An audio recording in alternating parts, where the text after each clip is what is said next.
And it's a great pleasure of the Rock Circus to be on the tour bus with Robb Flynn of Machinehead, the front vocal man, the guitarist, and according to Guitar World, a man that's trying to compete with Evel Knievel as far as stage injury.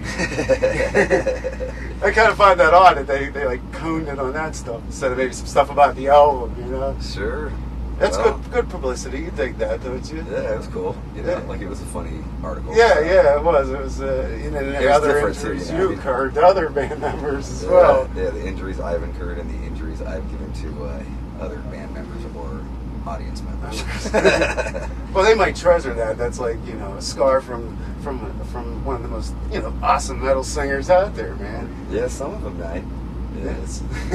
He's being humble. Some of them might not. Yeah, well, hey, man, you know, some people have really bad taste, so, you know, they don't know what's good, you know? Yeah. Well, you were voted by Crying Magazine as the best metal band for 2008. Congratulations on that. Was that a fan-based voting, or was that the numbers of the magazine, or how did that come together? As did you get a prestigious award? Like, we did. We got our killer award. It was a really cool award. We won a couple of awards, actually. We won, I think it was like Metal Icons, and we won Album of the Year. Mm-hmm. And they're actually like real. They're like real metal. I mean, they weighed like 5 pounds. You know, it has some weight to it. So you know, we did that, and you know, I think it was like fan and magazine based. You know, I'm not really sure what their criteria is. Because it was for like it was for a ceremony. So whatever this ceremony was, it's a pretty cool ceremony though. It's like at a schwanky place, and a big Victorian kind of cathedral. A nice food and spread, killer the whole food. deal. Yeah, like every table had a bottle of Jaeger, a bottle of rum, a bottle of vodka, and like an endless supply of beer. Yeah, like they just continued to bring you like the buckets. You get like a bucket of Corona. They had like a bucket of whatever the beer was. Hopefully, you had a hotel room sleeping afterwards. Yeah. Yeah, we raged. That was a good night, man. So I was telling your tour manager, he's like, you guys are on the road for like the next year and a half, like non-stop behind this, the Blackening, which is a phenomenal CD. I mean, how did you approach writing the Blackening as opposed to some of your previous works? Is there any big change, or did you just went with what you usually go with? I mean, there wasn't really any plan. You know, we just kind of started writing and just wanted to see what came out of it. And there's like some more melodic parts, like in Halo, like that comes across really nice. It's a nice change up. I mean, I think with Through the Ashes, we really, you know, set the bar as to like how we want to do things. You know, we're not trying to get on the radio. We're not trying to get on MTV. We're not trying to appeal to any type of audience. You know, if anything, we're probably alienating a good chunk of people because we're playing such brutal music. But this is what we. It doesn't fit into the pop confection of what America is. You know, we're not going to fit into that little square box of okay, this is what rock music or metal music is. I blame American Idol for that, man. They're just like saturating the country with crap, and now labels are all signing crap, and they send me these videos. I'm like, what the fuck? Yeah. You know, I dread watching 4 hours of videos anymore. You know what I mean? Unless it's like a video from you guys, I'm like, yeah, this one's going to be a fucking killer one. I know it.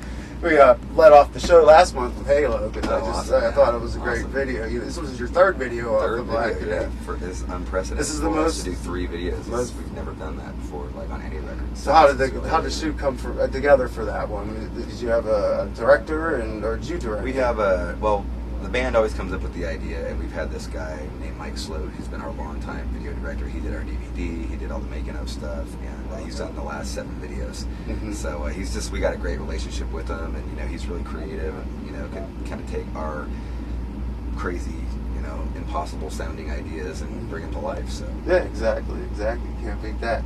No, I wanted to ask you. You do a lot of you do produce the records now, and the last producer you had was Ross Robinson, I believe. Is that Johnny K. Johnny K. That, yeah. Okay, yeah. Well, was there a rift, or did you just feel that you learned enough from them, where you could branch out? And you know, we kind of got tired of,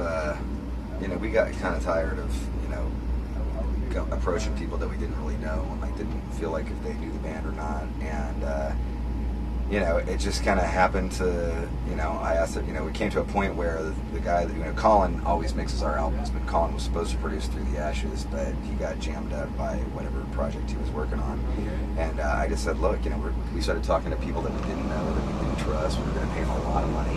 And it just seemed stupid, you know. I was like, look, I produced the band's demos for the last 10 years. You guys know it sounds good, and you know that I'm able to get good performances out throwing my hat to the ring, and if you guys are cool with it, you know, I'd love to produce the albums, and you know, save us money obviously and stuff, and everybody in the band was like, fuck yeah, cool, you know, so we did it, and everybody liked the way it went, so we just kind of kept that in place. It's cool the Roadrunner let you do that. They seem to be very liberal with their artists as far as letting them... Yeah, well, we just kind of told them what we were going to do. Weekends have been such a staple there. We didn't ask them if it was okay. We just said, yeah, produce it, so they're like, okay, but then they heard the final product. So it was killer. So they were like a little apprehensive at first. Yeah.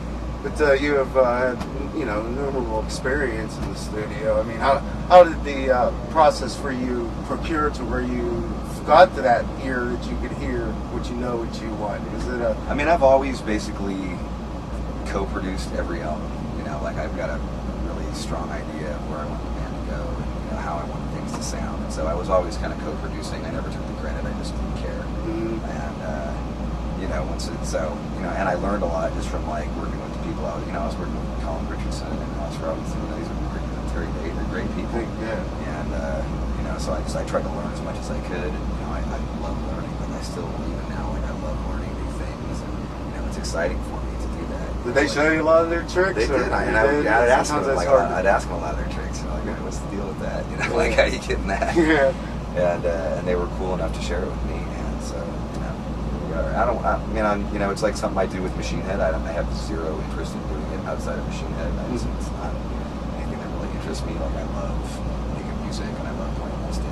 Oh yeah, So that's really... That's all the fuel for the fire, man. Yeah. It's, you know, inspires you to have the producing is just, you know, getting from point